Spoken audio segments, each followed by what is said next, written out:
अमावस्या आणि पौर्णिमेनिमित्त बाळूमामांच्या मंदिरात जाणाऱ्या भाविकांची गर्दी वाढते आणि कागल-निढोरी हा रस्ता वाहनांसाठी अपुरा पडू लागलाय।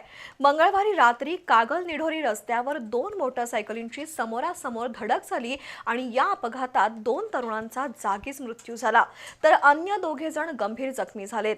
कोगिल खुर्दमधील 29 वर्षाच्या अविनाश भीमराव पाटील आणि पन्हाळा तालुक्यातील मोहरे इथला 28 वर्षीय अविनाश विलास झेंडे या दोन्ही तरुणांच्या अपघाती मृत्यूमुळे दोन परिवार उद्ध्वस्त झालेत।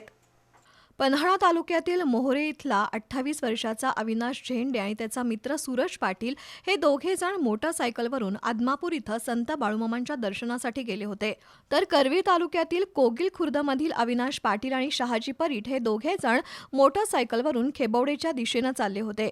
मंगळवारी रात्री बामणी बाजणी फाट्याजवळ दोन्ही मोटरसायकलींची समोरासमोर जोरदार धडक झाली। या भीषण अपघातात अविनाश पाटील आणि अविनाश झेंडे यांचा जागीच मृत्यू झाला, तर सूरज पाटील यांच्या दोन्ही गुडघ्यांना गंभीर दुखापत झाली आहे। शिवाय शहाजी परीट सुद्धा जखमी झालाय। दोन मोटरसायकलच्या अपघातात अविनाश नाव असलेल्या दोघा तरुणांचा मृत्यू झाल्यानं पाटील आणि झेंडे कुटुंबावर दुःखाचा डोंगर कोसळलाय। प्रत्येक अमावस्या आणि पौर्णिमेला कागल-निढोरी राज्यमार्गावर वाहनांची प्रचंड गर्दी असते, त्यातून या रस्त्यावर अपघातांची मालिकाच सुरू आहे। मंगळवारी रात्री झालेल्या अपघातामुळे या रस्त्याच्या रुंदीकरणाची गरज पुन्हा एकदा दिसून आली आहे।